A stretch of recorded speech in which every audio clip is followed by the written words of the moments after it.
Isang mapagpalang araw sa atin lahat mga kaspero. Welcome back ulit sa ating panibagong video. At dito pa rin tayo sa Batangas City. At dito tayo ulit magdadive sa Dilapas, Batangas. At pagbaba ko sa unang drop natin, merong nagpakita na isang kaibigan. At eto, paaligid-aligid sa atin. At hinayaan na lang natin. At ito yung pangyayari sa ating pana mga kaspero. Nakikita ako ng King Mac at eto, yun.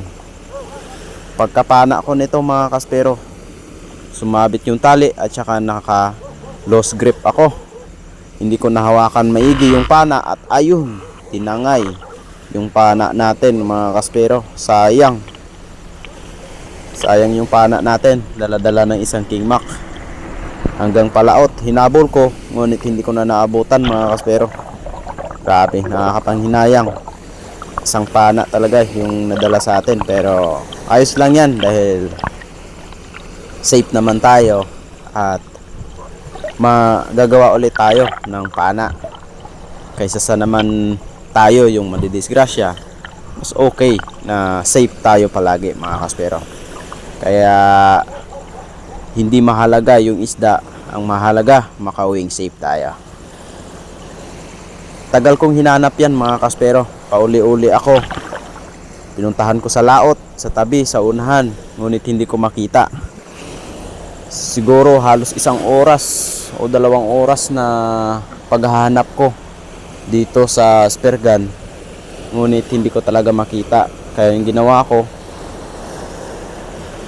lumayo pa ako sa unahan. At wala talaga. Sayang.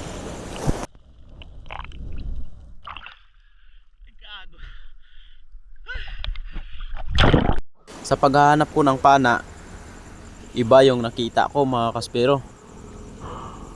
Pero nandito sa malalim, nasa 25 meters ito. Ito pala ay isang giant tiger lobster mga kaspero. Mahal ito na lobster. Kaya wala na tayong pana. Yung gagawin natin, dadakutin na lang ito mga kaspero. Sana mahuli natin. At ayan, pababa na ako dahan-dahan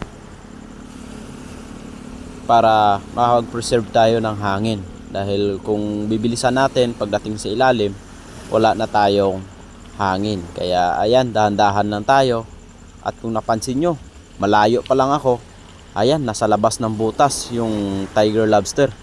Ang laki nito mga kaspero, umabot ito ng 2 kilo. First time kong nakahuli ng ganito kalaking lobster. Yan o. Pagkahawak ko nga dito mga kaspero, talagang napakalakas ng lobster na to.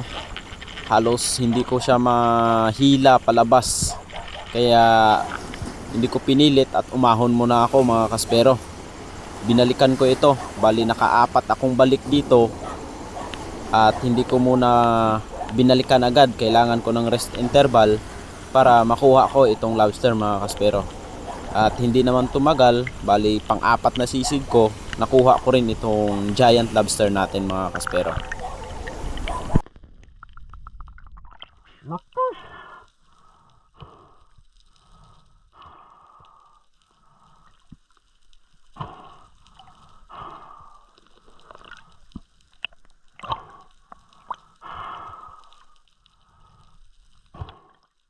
Nung patabi na ako, nakita kami ni Bro Ryan at meron daw siyang nakita na isang Mauricio perch or kanlay. Kaya tinuro niya sa akin at ginamit ko yung pana niya.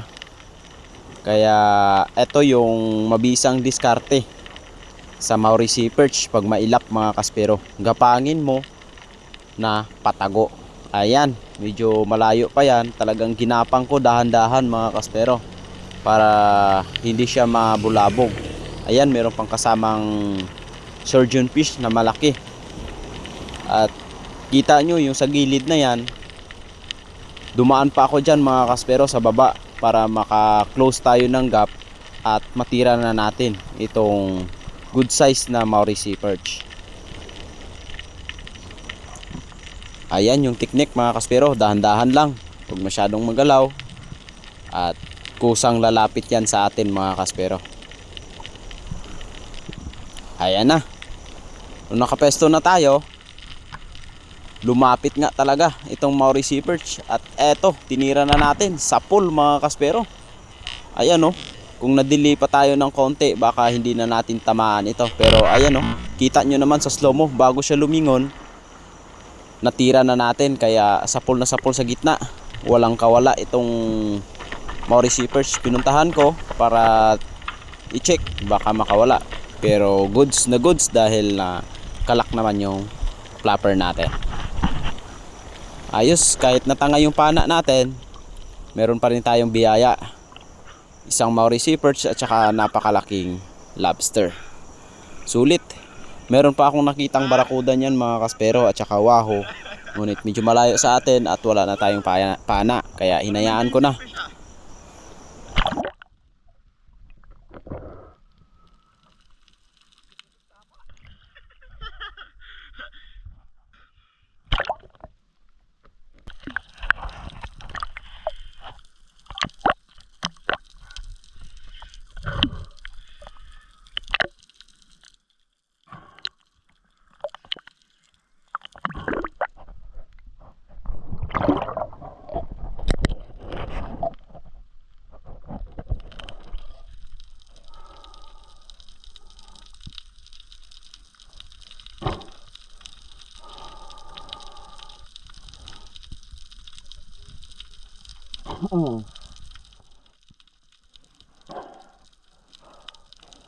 Kinabukasan, merong pana na ginawa si Bro Bem Orsab, Bem Recha, shout out. Itong roller, single roller mga kaspero. Ayan, yung shaft niyan Salbimar, then shooting line Salbimar. Subok ko na yung shooting line mga kaspero at itong shaft. Kaya shout out kay Sir Abraham na sulit yung mga items. At itong Seagull sub na rubber, napakalakas ng rubber na ito mga kaspero. At itong reel at saka rife handle. So subukan natin ito mga kaspero kung accuracy ba talaga. Eto, nung pagka-reload natin, syempre itetest muna natin dito sa grouper. Meron akong nakita dito na isang peacock grouper.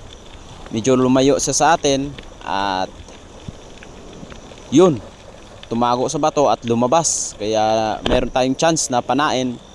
At ayun, sapol mga kaspero. Grabe, napakalakas ng pana na ito at grabe yung accuracy niya. Talagang straight na straight. Double kill yung napana natin sa unang pana pa lang na gamit itong Orosab ni Bro Bem Recha. Nadamay pa itong pakpakan or trigger fish na maliit. Ayan, double kill talaga. Medyo pagi yung camera natin gawa ng nung nakapana tayo ng Sailfish Marlin, pinasukan ng tubig kaya nagka-diferensya na yung camera natin. At ayan, kitang kita nyo naman, gitnang gitna talaga yung tama ng peacock grouper. Kaya hindi na tayo mag-aalinlangan na tumira ng malalaking isda gamit itong pana ni Bro Bem. Sana makadiskarte pa tayo ng malalaki.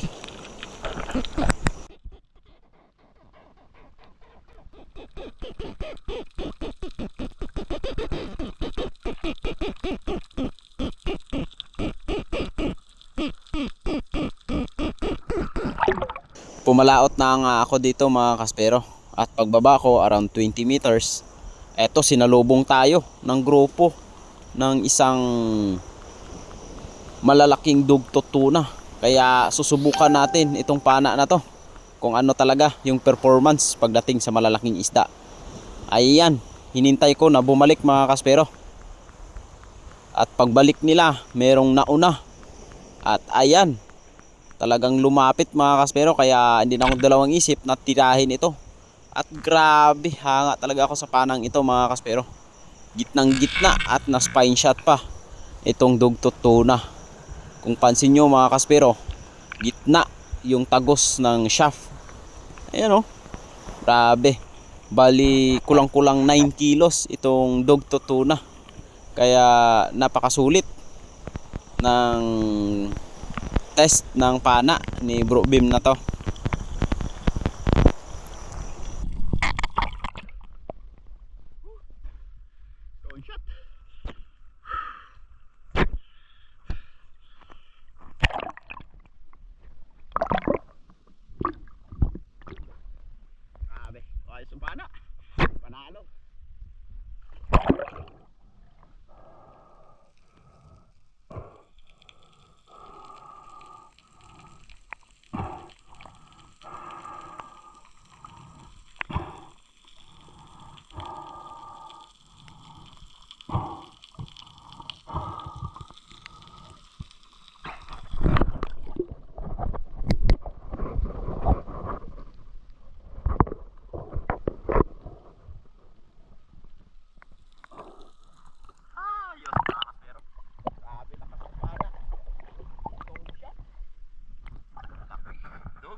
At this time mga kaspero, meron akong nakita na isang marble grouper.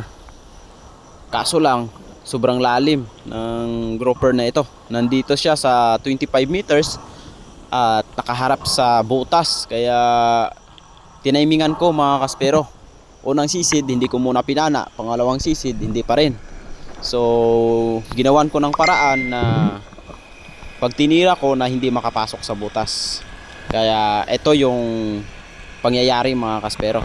Pasensya na kayo, medyo nagpa-fog na yung camera natin at medyo malabo. Pero ayos lang dahil nakikita naman mga kaspero. Ayan, medyo may kalaliman ito kaya medyo matagal tayong makarating sa ilalim. At ayan na mga kaspero. Nakita ko na yung target natin na isang marble grouper nandyan sa gilid. Sa baba mga kaspero. Pag sinagad mo siguro ito, abot ito ng mga 28 o 29 meters mga kaspero. Ayan. Napapansin nyo, nandun lang sa unahan, nakatigil yung isang marble grouper. At nung nagka-chance na tayong targetin, ayun, pinana natin. Talagang accurate yung pana ni Bro Bem. Sapul na sapul itong marble grouper. Bali malaki itong marble grouper na ito at buti na lang hindi pinasok sa bato. Kaya dinali-dali ko ng hinila pataas para hindi na sumabit. Umabot din ito ng 5 kilo. Sakto. Yung marble grouper na ito. At ito yung mga nahuli ng pana ni Bro Bem. Isang dugtutuna at saka marble grouper. Hanggang dito na lang mga kaspero. Maraming salamat sa walang sawang pagsuporta. God bless you all.